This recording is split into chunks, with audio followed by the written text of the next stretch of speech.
بسم اللہ الرحمن الرحیم. میرا نام ڈاکٹر لیاقت علی ہے اور میں ایسوسیٹ پروفیسر آف یورولوجی ہوں institute of kidney disease Hyderabad medical complex Peshawar میں. میری صحت کے اس پلیٹ فارم سے میں آپ سب لوگوں سے مخاطب ہوں.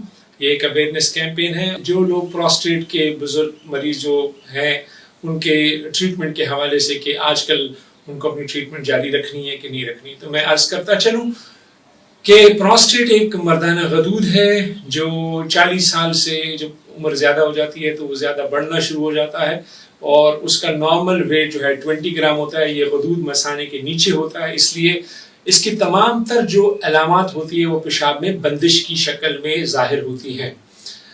میرے مخاطب اب دو وہ بزرگ حضرات دو پاپولیشن سے ہے.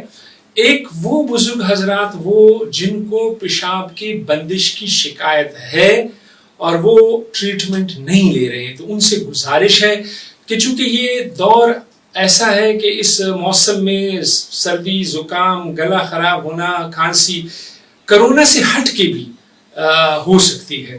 تو اگر آپ جب بھی اپنے جنرل پریکٹیشنر کے پاس یا فیملی فزیشین کے پاس جائیں گے تو وہ آپ کو کھانسی کا شربت یا الرجی کے خلاف گولیاں تجویز کرے گا. تو جن لوگوں کو, بزرگوں کو جن کو شکایات ہیں ان سے انہوں نے دوائیاں کھانی شروع کر دیں تو بہت زیادہ چانس ہے کہ ان کے پیشاب کی تکلیف بہت بڑھ جائے گی. تو خدا را وہ شروع کرنے سے پہلے آپ اپنے فیملی فزیشین کو بتا دیں کہ آپ کو پیشاب کی شکایت ہے.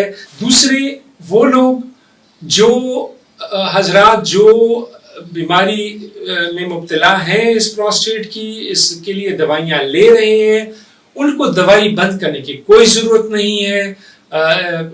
کرونا یا اس سے ریلیٹڈ کوئی بھی ڈیٹا ایسا نہیں ہے کہ جس کی وجہ سے ان دوائیوں کا کوئی انٹریکشن ہے. ابھی ڈیٹا میچور ہی نہیں ہوئے ہیں اور نہ اس کے ساتھ اس کا کوئی تعلق ہے کیونکہ یہ ایک وائرل انفیکشن ہے. تو جو حضرات اپنی دوائیاں لے رہے ہیں پروسٹیٹ کے لیے وہ اپنی پروسٹیٹ کی دوائیاں جاری رکھیں.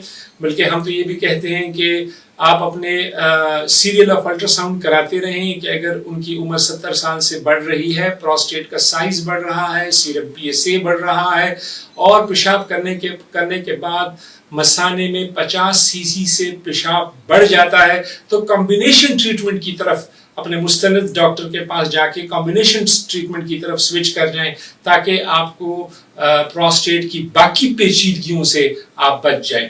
تو جو لوگ دوائیاں نہیں لے رہے انہیں چاہیے کہ وہ اپنی دوائیاں شروع کر دیں اور خصوصی طور پہ کھانسی شربت اور ان کی دوائیوں سے شروع کرنے سے پہلے, اور جو لوگ دوائیاں لے رہے ہیں ان کا پروسٹیٹ کے ساتھ کوئی تعلق نہیں ہے وہ اپنی دوائیاں جاری رکھ سکتے ہیں. کہ اے رب ذوالجلال اپنے پاک حبیب صلی اللہ علیہ وآلہ وسلم اور ان کی پاک آل کے صدقے میں پوری انسانیت کو اس وبا کے شر سے محفوظ فرما. جو لوگ بیمار ہیں ان کو شفائے کاملہ اور عاجلہ عطا فرما. جن لوگوں کو ابھی تک یہ بیماری لاحق نہیں ہوئی ہے الہی ان لوگوں کو اس بیماری سے محفوظ فرما. جو لوگ اس بیماری کی وجہ سے جاں بحق ہو گئے ہیں الہی ان کی مغفرت فرما اور ان کے درجات کو بلند فرما.